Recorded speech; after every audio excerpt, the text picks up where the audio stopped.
Всем привет, моя BMW E46 двухлитровый дизель 110 киловатт. Я там шорт-видео выкладывал про смешной 3,8 литров на 100 километров. Сейчас тогда покажу, сколько реально уходит на 100 километров топлива. Бак у меня 63 литра. Такой мы видим на приборной панели на 4 части.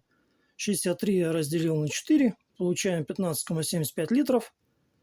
Я на 15,75 литров проехал 250 километров.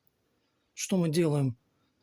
Потраченное топливо делим на пройденные километры и умножаем на 100. Тут видно, да? Делим, умножаем, получаем 6,3 литра на 100.